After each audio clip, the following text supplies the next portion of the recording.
할렐루야. 오늘도 새날을 주신 하나님을 찬양합니다. 오늘도 말씀으로 시작하는 이 하루, 말씀 충만, 은혜 충만, 성령 충만하시기를 주님의 이름으로 축원합니다. 오늘은 빌립보서 4장 1절로 7절까지의 말씀을 봉독해 드립니다. 하나님의 말씀을 경청하시기 바랍니다.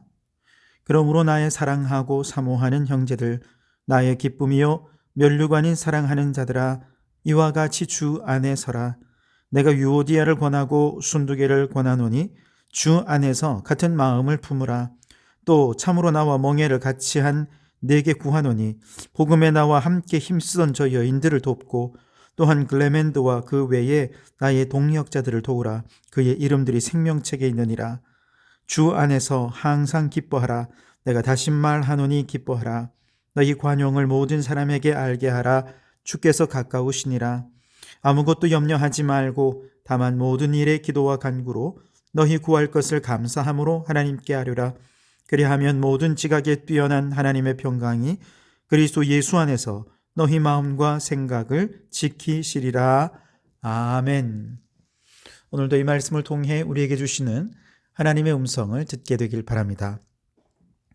지금 바울은 로마 감옥에서 빌립보 교회를 향해 이 편지를 쓰고 있죠.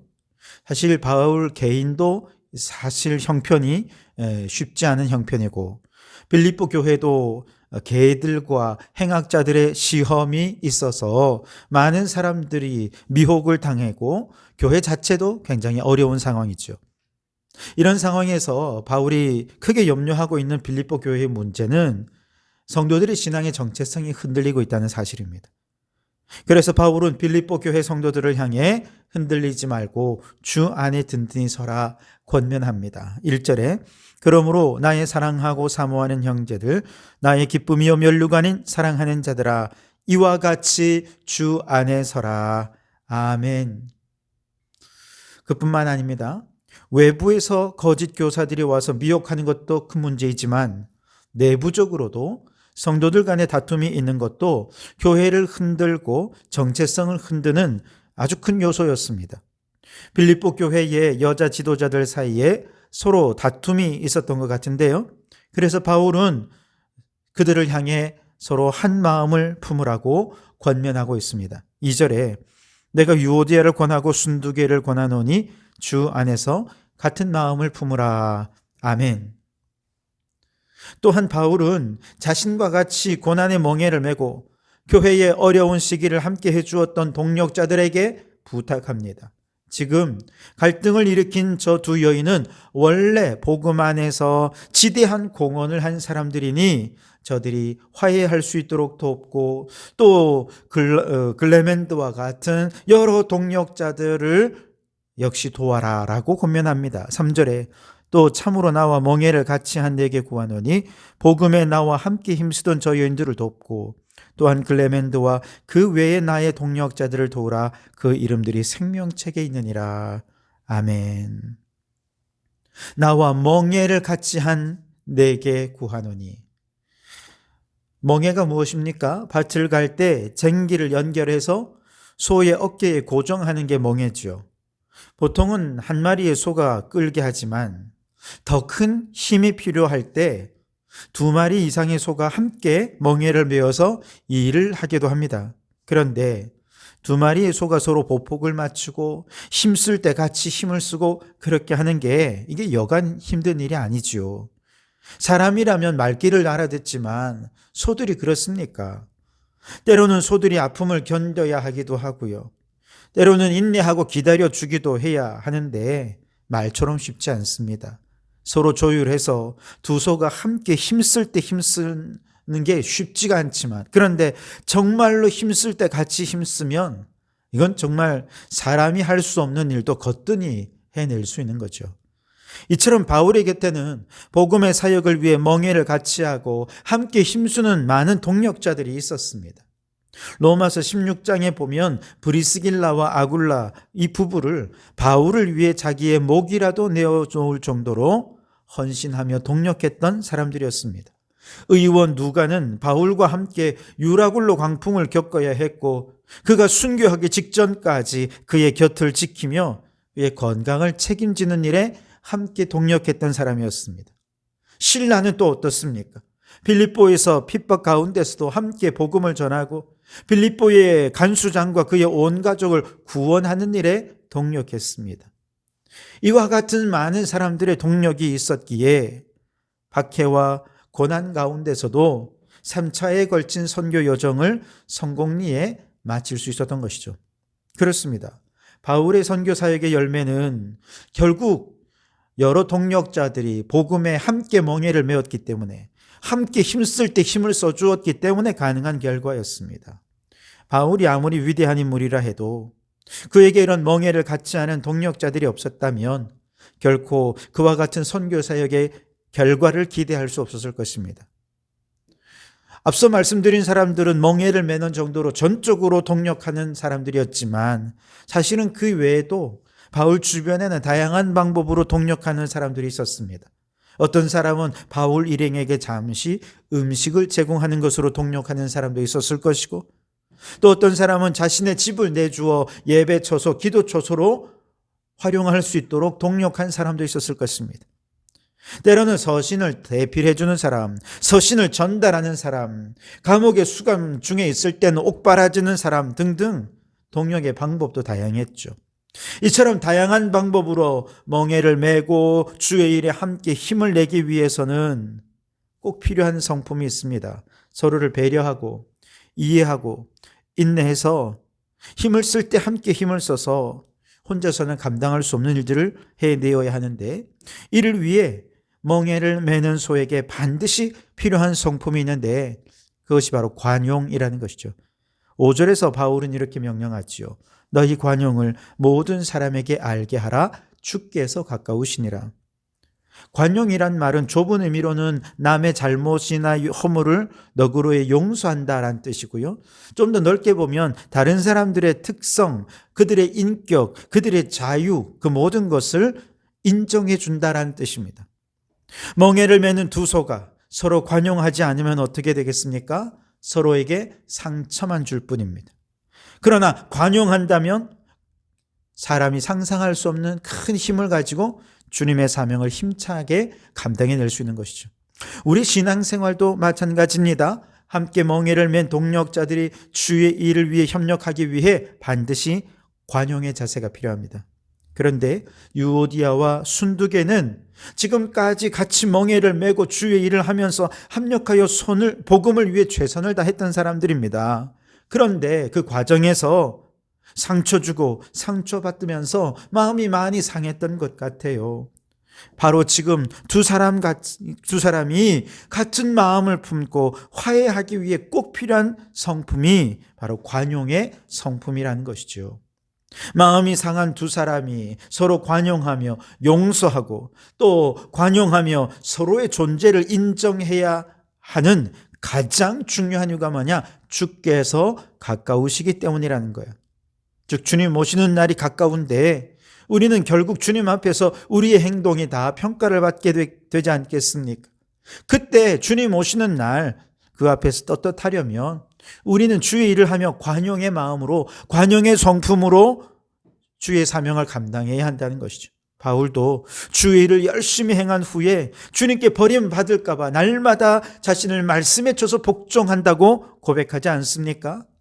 우리가 열심히 주의 일을 해놓고 주님 앞에 섰을 때 칭찬과 상급을 받아야 되는데, 너 왜 그렇게 서로 주의 일을 한다고 하면서 상처 주고 상처받고 미워하고 분노하고 짜증내고 싸우고 다투고, 그러면 주님께서 그를 버리지 않을 수가 없는 것 아니겠습니까? 그렇게 되지 않으려면 우리가 주의 일을 감당할 때 나의 열심, 나의 의지만 가지고 하는 것이 아니라 멍에를 맨 동력자들과 같은 마음을 품고 서로의 다름을 관용하며 주어진 사명을 감당해 내어야 하는 것입니다. 여러분, 결국 주님 앞에서 우리의 삶이 평가를 받게 될 것입니다. 그러니 주님 앞에서 부끄럽지 않고 주님께 버림당하지 않기 위해 함께 멍에를 맨 동력자들과 같은 마음을 품고 관용하면서 다양하고도 창의적인 방법으로 동력해서 정말 이 땅에서는 상상할 수 없는 하나님 나라의 능력을 발휘하고 복음의 열매를 보고 나아가 주님 앞에서 칭찬과 상급을 받는 우리 성도들이 되시기를 주님의 이름으로 축원합니다. 이어서 바울은 기뻐하라는 말씀을 반복하면서 기쁨을 강조해요. 4절에 주 안에서 항상 기뻐하라. 내가 다시 말하노니 기뻐하라. 기쁨은 빌립보서의 가장 중요한 키워드입니다. 이처럼 기쁨을 강조하는 이유가 무엇일까요? 빌립보 교회의 형편이 기뻐할 상황이 아니기 때문에 그렇다는 거죠. 오죽했으면 기뻐하라고 명령하고 있겠습니까? 도무지 기뻐할 수 없는 상황에서 기뻐하려면 가장 먼저 해야 될 일은 내 감정을 향해 기쁨을 명령하는 것입니다. 그러나 사람이 감정에게 명령한다고 감정이 막 알아서 순종합니까? 그렇지 않죠. 그래서 바울은 여기서 한 가지를 더 명령하는데 바로 기도입니다. 6절에 아무것도 염려하지 말고 다만 모든 일에 기도와 간구로 너희 구할 것을 감사함으로 하나님께 아뢰라. 기도하면 어떤 일이 벌어지느냐? 7절에 그리하면 모든 지각에 뛰어난 하나님의 평강이 그리스도 예수 안에서 너희 마음과 생각을 지키시리라. 아멘. 모든 지각에 뛰어난 하나님의 평강이 우리 안에 들어와서 우리의 마음과 생각과 감정을 다스리시고 통제하신다는 것입니다. 그래서 이제 내 힘이 아니라 주님이 주시는 힘으로 기뻐할 수 있게 되는 것이죠. 바로 여기에 주님 주시는 기쁨이 회복되고 성령의 열매로 기쁨을 나타낼 수 있게 되는 것입니다. 여러분, 인생에는 기쁜 일보다 슬픈 괴로운 일이 훨씬 더 많지 않습니까? 각종 실패와 인간관계의 어려움과 질병, 사랑하는 사람들의 죽음, 물질적이고 육체적인 결핍 등등 너무나 괴로운 일들이 많은 인생이어서 과거의 아픔이 오늘 우리의 삶을 짓눌러서 한 발자국도 앞을 향해 전진해 나가지 못한 채 좌절하고 절망하는 사람들이 얼마나 많은지 모릅니다. 그런데 바울은 빌립보 교회의 이 모든 상황을 너무 잘 알기에 권면하지 않습니다. 설득하는 게 아니에요. 아주 추상 같은 음성으로 기쁨을 명령하고 있는 것입니다. 기도를 명령하고 있는 것입니다. 왜요? 그래야 충격 속에서 하나님의 평강이 그들을 주장하실 수 있기 때문에 그렇습니다. 아마도 빌립보 교회 성도들은 이 편지를 받으며 깜짝 놀라거나 충격을 받았을 것입니다. 왜냐하면 지금까지 주를 위한다는 명분으로 열심히 봉사하고 헌신했는데 나도 모르게 불평했어요, 짜증냈어요, 화도 냈습니다. 그런 자신을 객관화시키지 못했어요. 오히려 주의 일을 더 잘하기 위해서는 내가 짜증내지 않을 수 없어. 다 주님을 위한 일이야. 그러면서 스스로를 합리화해 왔을 뿐이지요. 그렇게 주의 일을 하면서 내 안에 기쁨이 자꾸자꾸 사라지고 반대로 갈등과 불화가 더 커져가고 있을 때 바울이 추상 같은 명령을 하는 거죠. 기뻐하라. 내가 다시 말하노니 기뻐하라. 아무것도 염려하지 말고 모든 일에 기도와 간구로 너희 구할 것을 감사함으로 하나님께 아뢰라. 기쁨을 명령하고 기도를 명령하는 순간 하나님의 평강이 마음과 생각과 감정이 들어와 주님이 우리를 다스리시기 시작합니다. 그때 비로소 우리는 스스로를 깨닫는 거죠. 아이고, 내가 주의 일을 한다면서 왜 화를 냈지? 주님의 영광을 위한다면서 왜 미워하고 갈등했지? 이제야 돌아보게 되고 회개하게 될 때 하나님의 평강이 우리를 다스리셔서 깊은 곳에서부터 기쁨이, 감사가 강같이 흘러나오게 되는 것이죠. 여러분, 상황이 어려울수록 기뻐하라는 주님의 명령을 충격적으로 들으실 수 있길 바랍니다. 기도하라는 주님의 명령에 아멘 순종하실 수 있길 바랍니다. 그래서 모든 지각에 뛰어난 하나님의 평강이 마음과 생각과 감정과 의지를 온전히 다스리셔서 성령으로 기뻐하고 성령으로 감사하는 놀라운 은혜가 여러분의 삶 속에 넘쳐나게 되기를 주님의 이름으로 축원합니다. 기도하겠습니다. 사랑의 하나님, 어려운 상황 속에서도 주 안에 굳게 살아 말씀하신 주님의 음성에 순종하게 하여 주옵소서. 우리에게 관용의 마음을 주셔서 동력자들과 같은 마음을 품게 하시고 서로를 용서하며 복음의 멍에를 함께 지게 하옵소서. 주님, 기뻐할 수 없는 현실 속에서도 항상 기뻐하라 하신 명령에 순종하게 하시고 모든 일을 기도와 간구로 감사함으로 아뢰게 하옵소서. 그리하여 모든 지각에 뛰어난 하나님의 평강이 우리의 마음과 생각과 의지와 감정을 지키시고 성령의 기쁨, 성령의 감사로 우리의 삶이 새로워지게 해 주시옵소서. 예수님 이름으로 기도하옵나이다. 아멘.